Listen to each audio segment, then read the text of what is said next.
Hello students, I am Rajarajeshwari. Now let us see under exercise 2.2 first sum. Solve for x. Modulus of 3 minus x is less than 7. இங்க பாத்தீங்கன்னா இந்த 3 minus x absolute valueல கொடுத்திருக்காங்க. இப்போ x ஓடைய value என்னவா இருந்ததுன்னா this absolute value of 3 minus x is less than 7 ஆகும். So that is a question. இப்போ x ஓட value நீங்க கண்டுபிடிக்கணும். இப்போ x கண்டுபிடிக்கிறதுக்கு நீங்க என்ன செய்யலாம் அப்படின்னு பாருங்க. Since 3 minus x is in the form of absolute value, இது வந்து 3 minus x may be positive or negative இல்லையா? அப்போ பாசிட்டிவா நீங்க அசியூம் பண்ணீங்கன்னா 3 minus x is less than 7 இருக்கும். If you happens to have this 3 minus x as negative, இது எப்படி எழுதலாம் அப்படின்னு பாத்தீங்கன்னா நெகட்டிவா நீங்க அசியூம் பண்ணும்போது 3 minus x is greater than minus 7. இந்த less than சிம்பிளை நீங்க greater than மாத்தி இந்த 7 வந்து நீங்க நெகட்டிவா மாத்திரணும். Okay, so let the above absolute value inequality can be written as 3 minus x is less than 7 or 3 minus x is greater than minus 7. so நெகட்டிவா எழுதும்போது ஞாபகம் வச்சுக்கோங்க, இந்த less than சிம்பிளை greater than மாத்திட்டு the 7 should be written as minus 7. so first நம்ம 3 minus x க்கு உண்டான value என்ன கிடைக்குதுன்னு பார்க்கலாம். this minus x is less than, when you bring 3 here, this becomes 7 minus 3, that is equal to 4. minus x is less than 4 இருக்கும்போது அப்ப x என்னவா இருக்கும்?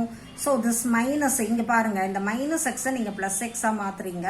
so when you happens to change the sign, then what will happen? in the less than என்ற inequality will become greater than, so x is greater than minus 4 மாறிடும். ஓகேவா? so this minus x becomes plus x, this less than becomes greater than, this 4 becomes minus 4. so நமக்கு first inequation பொறுத்த வரைக்கும் நமக்கு என்ன answer கிடைச்சிருக்கு? x is greater than minus 4 கிடைச்சிருக்கு. on the same way we can see this side also 3 minus x is greater than minus 7 நீங்க இங்க எழுதிருக்கீங்க. this minus x is greater than, what happens when you bring minus 3 here? minus 7 minus 3 will become minus 10 and minus x is greater than minus 10 நமக்கு கிடைச்சிருக்கு. இந்த minus x நீங்க plus x மாத்துறீங்க. so what happens? இப்போ minus x will become plus x, this greater than will become less than இல்லையா? so x is less than, this minus 10 becomes plus 10, x is less than 10. so x is greater than minus 4 இருக்கும் நமக்கு வந்திருக்குது, இல்ல x is less than 10. இப்போ இந்த மாதிரி நமக்கு value கிடைச்சிருக்கு. அப்போ x is greater than minus 4 means you'll be getting minus 3, minus 2, minus 1, 0. Is it not? Less than 10 means till 9 you can, that is 9, 8, 7, 6. So between these two numbers you'll be getting the value of x, that is between minus 4 and 10. the value of x lies between minus 4 and 10. so let us combine both the inequality.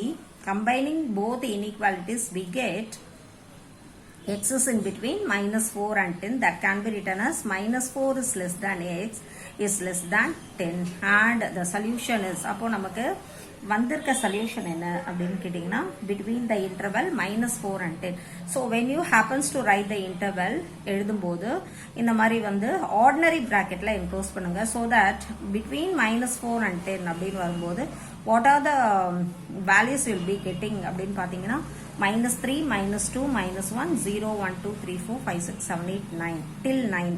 so 10 and minus 4 is not included, இது ரெண்டும் include ஆகாது. so use ordinary bracket, don't put a square bracket. so இந்த sum பொறுத்த வரைக்கும் இதனோட solution என்ன அப்படின்னு பார்த்தீங்கன்னா minus 4 and 10. okay, so இப்போ next sum பார்க்கலாம். second one பாருங்க. இந்த sum கொஞ்சம் டிஃப்ரெண்டா இருக்கு பாருங்க. modulus of 4x minus 5 is greater than or equal to minus 2 அப்படின்னு கொடுத்திருக்காங்க. இப்போ இந்த sum பார்க்கும்போதே நீங்க அண்டர்ஸ்டாண்ட் பண்ணிக்கலாம்.